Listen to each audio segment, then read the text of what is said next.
तो नेक्स्ट है हमारे पास कार्बोहाइड्रेट। कहता है carbohydrate are polyhydroxy aldehyde and ketone with at least there 3 carbon atom. कहता है कि these compound are the compound are produced photosynthesis plants by the photosynthesis plants and contain carbon, hydrogen and oxygen, usually is ratio 1:1. कहता है कि example में glucose, sucrose and starch. Student carbohydrates वो बता रहा है, 4 किस्म के कार्बोहाइड्रेट बता रहा है। तो कहता है कि कार्बोहाइड्रेट में कासिया, ट्रैगाकैंथ, एगार और स्टार्च। कहता है कासिया जो है लेगुमिनेसिया फैमिली से इसका ताल्लुक है। कहता है ट्रैगाकैंथ का लेगुमिनेसिया फैमिली से ताल्लुक है, जबकि एगार का जो है वो जेलिडिएसिया फैमिली से, जबकि स्टार्च का जो है वो स्टार्च को जो है वो कह रहा है कि पहले 3 जो स्टार्च है वो ग्रामीनेसिया से, जबकि एक आखिरी जो नंबर 4 नंबर है वो तो वो कहता है कि वो सोलानेसिया फैमिली से ताल्लुक़ रखता है। नेक्स्ट वो कहता है अकासिया जो है वो इसके जो है वो कौन सा हिस्सा जो है मेडिसिन में यूज़ होता है।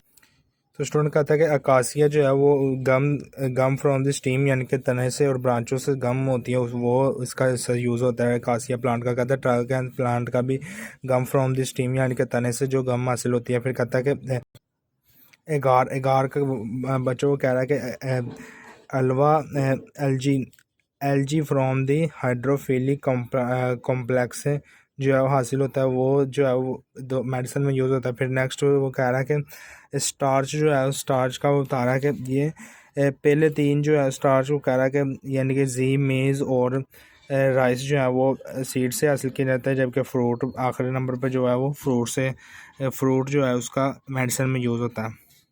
स्टूडेंट नेक्स्ट वो कह रहा है कासिया जो है वो उसमें कौन कौन से केमिकल्स पाए जाते हैं। तो कहता है कि एबरीन यानी कि magnesium, potassium, calcium salt of the एबरीन। कहता है कि ट्रैगाकैंथ जो है ट्रैगाकैंथीन और बेसोरीन, जबकि एगार जो है वो कहता है एगारोज एंड एगारोपैक्टीन। और कहता है कि स्टार्च जो है वो एमेलोस एंड एमेलोपैक्टीन जो है वो केमिकल्स इसमें पाए जाते हैं। स्टूडेंट नेक्स्ट वो बता रहा है कार्बोहाइड्रेट्स के जो है सिनोनिम्स यानी कि दूसरे नाम वो बता रहा कहता है अकासिया का जो है गम अकासिया एंड गम अरेबिका, और जबकि ट्रैगाकैंथ का वो कह रहा है कि गोंद कतीरा। एगार का उसने नाम बताया जापान एगार। और स्टार्च में जो है 4 किस्म के स्टार्च है यानी कि राइस, मेज़, मकई, वीट, गंदम, पोटैटो यानी कि पोटैटो होता है आलू। नेक्स्ट वो बता रहे कार्बोहाइड्रेट्स के जो है वो कौन कौन से इसके बायोलॉजिकल सोर्स हैं और उसके मेडिकल यूजेस यानी कि उसकी दवाई में जो है वो कौन कौन से बीमारी को दूर करते हैं। तो कहता है अकासिया जो है उसका अकासिया सिनिंगल और अकासिया अरेबिका बायोलॉजिकल सोर्स है। ट्रैगाकैंथ का वो बताता है कि एस्ट्रा कहता है कि ट्रैगाकैंथ जो है एस्ट्रागैलस गुमिफर और एगार जो है जिलीडियम कार्टिलेजियम। स्टार्च जो है वो पॉलीसेकेराइड ऑफ सीड स्टार्च के उसने 4 बताया। कहता है कॉर्न में जो है वो जी में, जबकि वीट जो गंदम है ट्रीटियम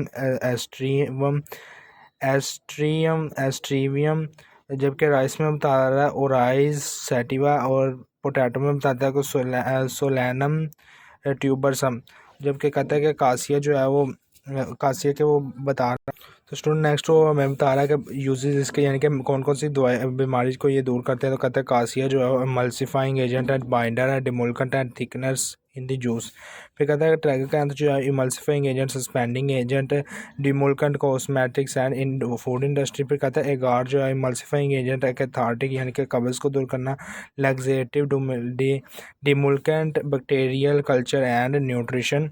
उसके बाद कहता है कि स्टार्च जो है वो बता रहा है कि डस्टिंग पाउडर में, न्यूट्रिशन में, बाइंडर में, फिलर में, इन टैबलेट, इमल्सिफाइंग एजेंट, कहता है कि antidote in the iodine poisoning में ये यूज़ होता है।